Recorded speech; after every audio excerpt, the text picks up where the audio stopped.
I'm sitting in a pub in a very posh little road in Chelsea that has a barrier at the end of it. Whether it's to keep riff-raff out or Harry Findlay in, I'm not entirely sure, but I'm joined by Harry Findlay, Lazarus Findlay as I call him, because you can't knock him down with a mallet. He's bounced back from more reverses, shall we say, Harry, than you can possibly imagine. And you have been one of those illuminating gambling figures who we occasionally worry about your sanity and your solvency, but somehow you struggle on. How do you do it? I don't know, Jonathan. I know Jonathan Spark was the first person to call me Lazarus, and that was down at the St Catherine's Dock, where the old City Index office was. And funny enough, there was a model of Lazarus in this big thing, and I couldn't believe it. And he explained who Lazarus was. So he was the first. Not being a big Bible scholar yourself. No, exactly. No. And he was the first to tell me to mention Lazarus, and you're certainly not the second person to do it. So on the punting front. Where did it start? Where was the seed sown? Funny How enough, old? It was playing the small games at school, penny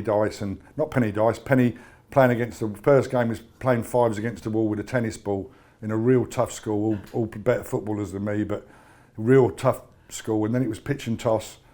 Then the poker dice was the next level up. Crown and anchor, did that come into it? No. It already was illegal by then. Yeah. No, it was that basically going ground racing for the first time. And where was that? That was at Slough. After that afternoon. I was at Newbury. Come friendly bombs and rain on Slough. Great John Betjeman first line to a poem. You'd have read that as well. No, I haven't read that, but I went to Slough Dogs a few times after going that first time, and I was mesmerised at the trial. I was the same day, funny enough.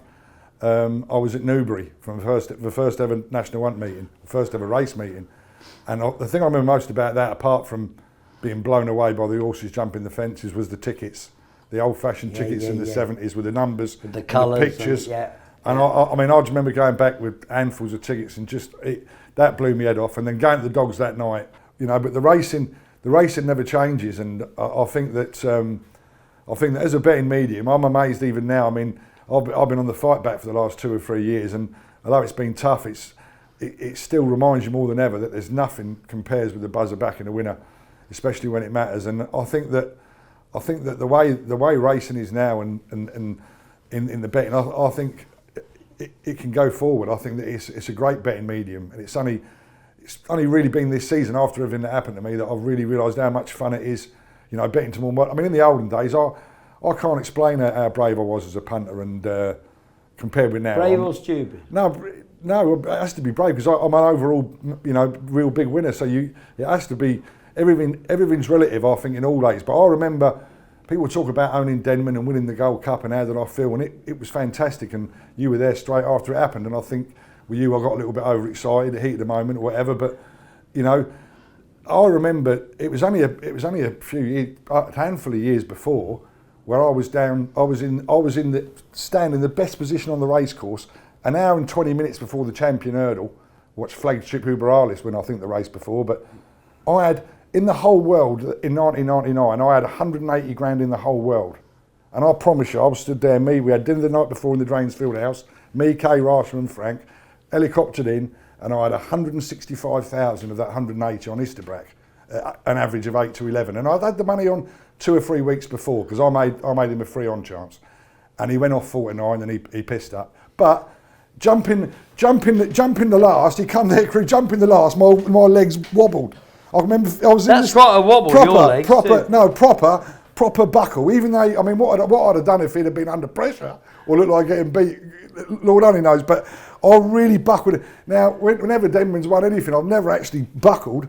But as a gambler, I can't tell you over the years how much trust I'd put in National Hunt horses. And when they get beat, it feels like the end of the world. I thought Sandcrow, I put my hands up. So does Gordon Elliott, by the way. He thought the same thing.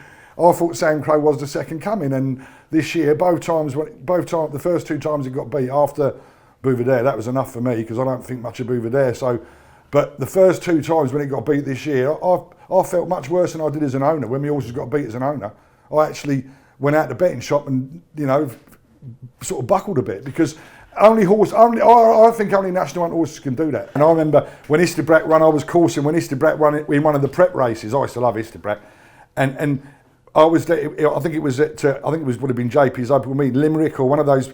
Or Clonmel. No, it wasn't Clonmel because we were coursing near there, and it was a fair. It was up, I'm pretty sure it was Limerick, but Isterbrack was 7 on. There was a great forecast that day, a 2.5 mile horse to come second. It was always going to run on and not lead. It was a blinder. So I lumped on the forecast, but I thought there was such a good view there that I thought what I'll do is I'll watch them land off the second last, and I'll run between the second last and the last hurdle. You ran. Jogged, yeah, but that's not the point. The point is that I wasn't alone in Ireland. I wasn't alone. There was no word of a lie, about between 20 and 25 middle-aged women running between the second, who'd worked out the same thing to run and watch Isterbrack. No, what I'm saying is what other country in the world would you get middle-aged women running between the second last and the last hurdle to get a look of a horse? Two shrewdest things I learnt from Paul Barber. Every year at Nichols before the jump season starts, they have this 6 furlong gallop on the flat, and every year there's a rocket on Nichols. Oh, it's a dream, the triumph hurdle. First time out, lump on job, beat. Keen, fast, beat, fast. Anyway, whenever there was a nap down at Ditchet, I'd always ring up the old man Barber and say, Paul, what do you think of this? And the shrewdest thing, he said it, I think it was the second year I was there. I wish I'd have realised then just how right he was, but I soon worked it out.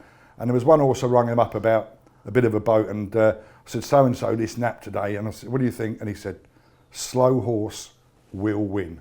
But there was another shape ball that caused you some grief, that rugby shape thing. Yeah, it cost me. You really did go yes, out into the wilderness over the All Blacks and the World Cup. Yeah, well, I've done, that's one of those things when that did go wrong.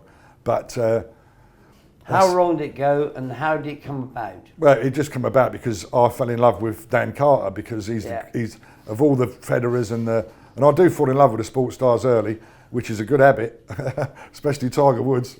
No, Dan Carter was something special about him, and the whole team, the whole setup, the coach, everything about him. I just thought they were unplayable. Different culture. I mean, I don't think they're good things this year. Although, but then.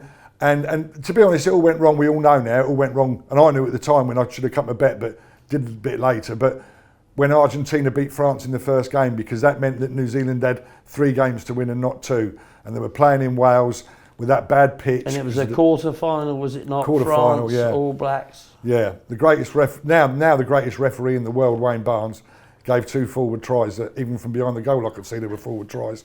But So what were you looking at? You were sitting down, you've had a nice bottle of champagne. No, I bet him over 2 years, which made it even worse, because over that 2-year period I told so many other people to back him, and that's what made it so bad. But looking back on it, What was the damage? 1.9. And was it the first time it really got through to you that your betting could damage other people? Was it a great story? No. Was it a great story about was it your chap who did the garden or whatever? Oh, the gardener, yeah, you like that story, did you? Well, but I mean, it's kind of a pungent tale. Yeah, it is a pungent tale. He's doing the garden, he comes in with a wedge of money. Alastair, listen, when Denman was... exactly. But when people know you're a gambler, like in Australia, I'm sort of. There's more gamblers in Australia. People say to me, Harry, give us a tip. Whatever, or taxi drivers in London when they say, Harry, give us a tip. And I thought they blocked their ears. But I take it so serious. There's, and so that I just remember being on the train thinking, and it was even worse than I thought, because some mates of mine had taken liberties and. Had more on than they should have done. Punting now, what's the shape of it? I'm just amazed how much I love betting novice chasers. It hurts when they get beat when you get it wrong, but you have a novice chase addiction, don't you? A little bit. I just think that if you could inhale novice chases, you would. Yeah, I would, and I still, and looking back at Denman when the Sun Alliance is a particular race favourite of mine, and the day after Isterbrack won, when we had the lump on, we had a lump on Nick Dundee and back to anti-post, and when he fell 3 out, I think I fell off the bed. We watched it the next day, we were in the hotel. Frank did fall off the bed, and because he was going to absolutely shit in, and looks like trouble ended up winning the Gold Cup. But in the book I mentioned Kildimo, when Kildimo was 13-2, Alastair, to win the Sun Alliance. I genuinely made him 9-4, and I've genuinely got 2 pence in the world. And the only chance that I'm getting any money is off Barry Flick, and I've gone up to his shop It's a cracking story, and I won't go into it now. But anyway, 3 hours later, I managed to talk him into lending me another 200 quid. And Stanley was right down the corner and bang, killed Dymo's son Alliance. I remember Royal Athlete wasn't a certainty, but being pain when he got beat. But it's always been a race that's very close to my heart. And when Denman and Aces fall running the Son Alliance, when we won that day, when you come down to my house and it was pouring with rain, and we thought Denman was going to be 4-9 in a 4-runner race. And suddenly him and Aces for a flying machine of 30 Murphys are going flat out, and the ground had dried. The ground had dried. It was like I don't think two chasers have ever gone faster over 3 miles, and to see Denman, pull Aces 4, jump the third last. They all said he made a mistake, but he never. He just buckled because of the pressure of taking on Denman for 2 miles round Cheltenham, and. Denman that day was, my favourite race to go and win my favourite race was amazing. As I said, I only wanted to own dogs and not horses, and I always thought, why do kings and these, they always say it's a sport of kings, and I always thought, why do really, really wealthy people want to own horses? It can't be that much of a buzz owning a horse. And I remember walking in the parade ring at Cheltenham for that race when he got beat by Nicanor, and there just being an atmosphere like at the Ryder Cup at the Belfry when suddenly the Yanks spewed it up and all the hairs on the back of your neck. And that was the one time as an owner where I thought, Jesus, now I remember thinking, now I get it why. Now I get it why sheikhs and kings want to own these great horses. And Harry, I'm much older than you. I haven't missed a day at Cheltenham Festival since I was 19. That's 44 years or something absurd. What I love is the gathering of the people. It's not just a matter of passion, it's a question of knowing what they're watching. I've said it many times, Alastair. I mean, growing up, I watched, I don't think there's a bigger Cheltenham enthusiast than yourself, and to see you, I remember some of the comments I used to get my missus to make me I've been talking about it last night. I used to get to make me Cheltenham breakfast because Cheltenham was so special, and she stood for that for about 3 years.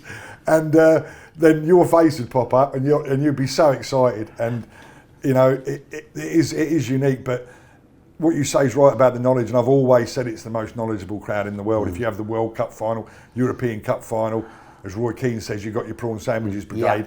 But the Cheltenham Festival is just unique. The knowledge of the punters, and in the olden days when there was not even any TV replays or obviously no screens, if the second favourite made a mistake in the Arkle, you could hear the crowd, the whole crowd would be oohing and ahhing, and the crowd would almost give you the commentary. And to be fair, the atmosphere is still absolutely fantastic now, but pre-big screens and pre-telly days, it was almost uniquely brilliant. Just how it was uncanny how they could read it on the far side. And in gambling in general, we have generally in the media, people talk about gambling, they either talk about the real big syndicates and the big winners, or invariably the losers. But in National One racing, there's a whole plethora of people out there who make a living out of punting. They're dentists, and the National One people are so, not just at Cheltenham festivals, week in, week out. They're getting the racing post, they're having 100 quid, 200 quid bets on National One horses, and over the year they're winning enough to go on a holiday, or maybe if it's a bad year they might do a monkey and not be able to go on such a good holiday.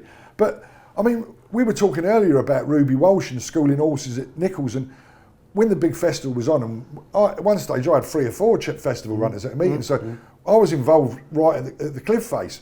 And I remember one year we went up to Stratford with Glenn and Barry and the boys, and we went into a pub we fought before Cheltenham. I think it was the day Nicanor maybe, or even it was a year after that, I think, because we had even more horses. But we went into a pub in Stratford, and we'd been at all the work and seen everything and been involved in the preparation. We walked in the pub, sat down with these guys, 4 or 5 punters, and they knew more than us. Yeah.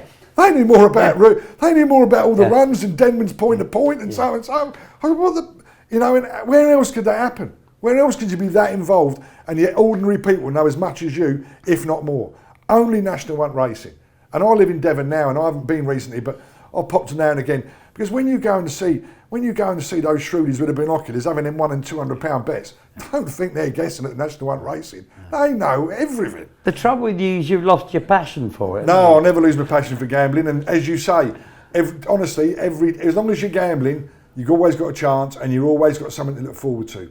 And if you only have one bet all day, your mood on that day will be decided on how that bet performs. And that's the one thing about the horses. And You know, the buzz of it. How can you explain to someone the difference? If you've got 300 quid in the world and you go out on a Wednesday afternoon when everyone else is working and you have £150 on a novice chaser and it pisses up, how different you feel in a good earth Chinese, whether it wins or gets beat. I mean, how can you tell non-gamblers about that kind of buzz? Cheltenham coming up. What's your advice to that punter in the street?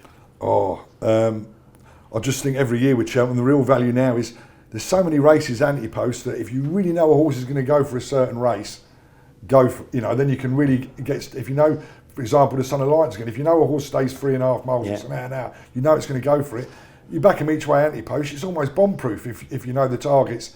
But the downside of that is knowing what the targets are, and I think Cheltenham, I think Cheltenham looks really hard this year, and so do my pals who know more than me. I think it's a great description of you, Harry. Almost bomb-proof. Cheers. Thank you.